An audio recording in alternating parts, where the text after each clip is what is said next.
I was born to take care of my wicked sister. She framed me as the villain, then stole my fiancé. Karma hit hard. Hello, everyone. I'm Judy, and I'd like to share my story with you. I have a younger sister named Megan. Despite no longer being a student, both of us still reside with our parents.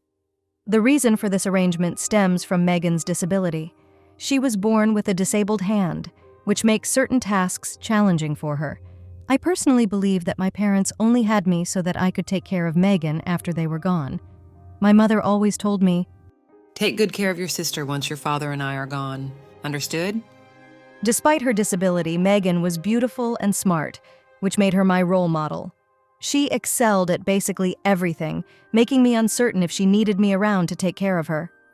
Being an average person with no special skills or talents, I felt inadequate.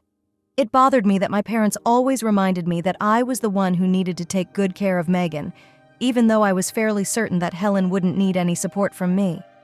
After graduating from university, I secured a stable job. It was during this time that I met my boyfriend, Steven, through a mutual friend. Steven and I dated for 3 years, during which we began considering marriage. Eventually, Steven proposed to me, and as soon as we were engaged, he introduced me to his parents. Now it was my turn to introduce him to my family. However, when I mentioned to my parents that Steven and I were planning to marry, they had a huge problem with it. Although they were polite in front of Steven, they had a heated argument with me as soon as he left. "If you get married to that guy, who's going to take care of Megan? Don't be so selfish, Judy." It seemed like my parents didn't care about my happiness at all. The only thing they seemed to prioritize was my sister's well-being. To my pleasant surprise, Megan shared something with all of us. Whoa, calm down, guys. Actually, I'm in a relationship as well, and we're planning to get married. You won't need to take care of me anymore, Judy. My parents and I were shocked but also very relieved to hear this. They told me that they would allow me to marry Steven. At that moment, I was incredibly grateful to Helen for this. A few days passed, and Steven unexpectedly visited my family again, catching me off guard as he hadn't mentioned his intention to come over. Upon arrival, he informed me that he wasn't there to see me, but rather to meet my parents. I escorted him to the living room and called for my parents to join us. To our astonishment, Steven dropped to his knees and addressed my parents. "What in the world? Steven, what's going on?" I owe you both an apology. I cannot continue my engagement to Judy. The truth is, I've fallen in love with Megan. She's the one I want to spend the rest of my life with. I was utterly shocked upon hearing those disgusting words from Steven. It turned out he'd been seeing Megan behind my back all along. And what's worse, my parents didn't seem to care that Steven was dumping me to be with my sister. In fact, they were actually thrilled that he was choosing Megan over me. As the only one hurt in that situation, I found myself rendered speechless by the magnitude of shock I felt.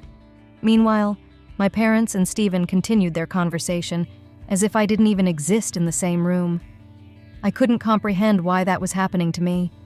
According to Steven, Megan approached him after his last visit to announce our engagement. She spun a web of lies about me, painting me as a cruel and unkind sister. She deceived him into believing that I mistreated her, ultimately manipulating him into choosing her over me. Come on, Steven, you gotta trust me. None of what Megan told you was true. I've never ever criticized her. In fact, I've always admired her for being smart and attractive.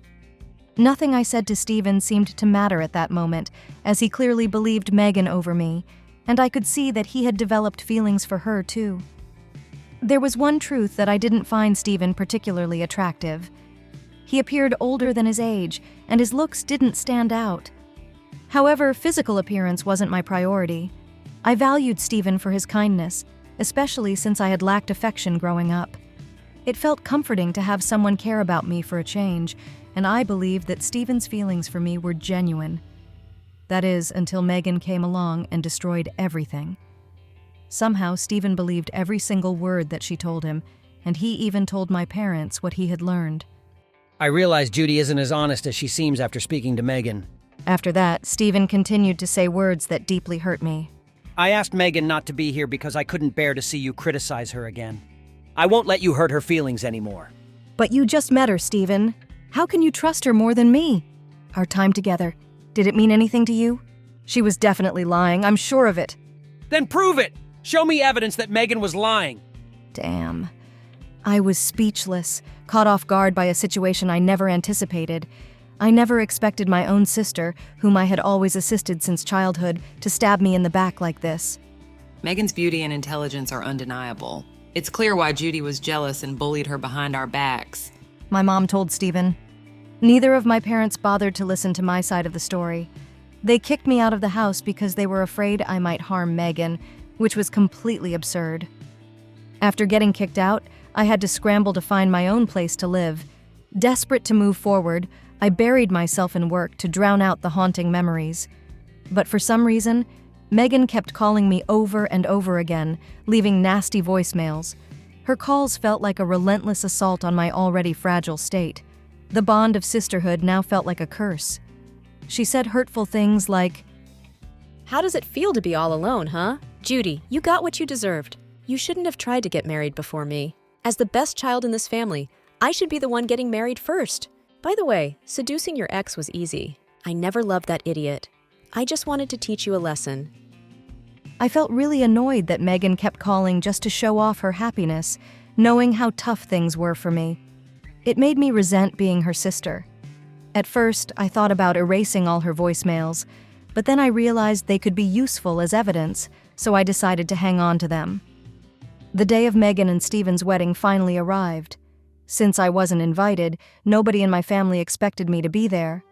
But when I told the receptionist that I was the bride's sister, they let me in anyway. I told the wedding planner I had a surprise for my sister, and she was more than happy to help. As the wedding began, my parents and Megan were shocked to see me.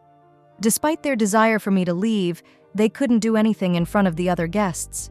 Taking advantage of that, I stood up in front of everyone and began my speech. Megan, my dear sis, congratulations on getting married. I'm so happy for you too, Stephen. To every single person in this room, allow me to get a few things off my chest. I was born into this family because my parents needed someone to care for my sister. For years, I've accepted that abuse without complaints. Yet behind my back, my sister orchestrated betrayal. Her husband-to-be was actually engaged to me. Then she lied to him and told him about what a terrible person I was. Today, I need you all to see Megan's true colors. Please listen to this audio. I immediately asked the wedding planner to play the audio, which was the entire voicemail my sister had left me earlier. The guests, including my ex-fiancé, were shocked to hear the recording. My parents panicked and ran over to me. Judy, what the hell do you think you're doing? Turn that off now! But then, one of the wedding guests insisted that we keep playing the audio to uncover the truth about Megan. The more they listened, the angrier they became. When I turned to look at my sister, she glared at me and screamed, You bitch! How dare you do this to me? I'm gonna make you pay for this. Mark my words. This left Stephen, who was standing beside Megan, speechless. Before leaving that damn wedding, I delivered one final message to Stephen and Megan. My lawyer will soon be in touch to discuss palimony payments. In the weeks following the wedding drama, I got multiple calls and texts from my parents and Megan, but I decided to let my lawyer handle everything and didn't respond to any of them. Things got really messy after the audio clip was played at the wedding. Stephen called off his engagement with my sister, which caused all the guests to leave the party. Then Stephen's parents got mad and wanted my parents to pay for the wedding that got canceled. At the same time, I took legal action against Megan and Stephen because of what they did, as I had evidence to back me up. Eventually, I managed to get a court order for them to pay me back. Even though Stephen realized he'd been tricked by Megan, it was too late for him to try to make things right with me. He's facing the consequences now for not trusting his fiancée. That's the end of my story. If you found this story interesting, please subscribe to our channel to support us in producing more fascinating stories.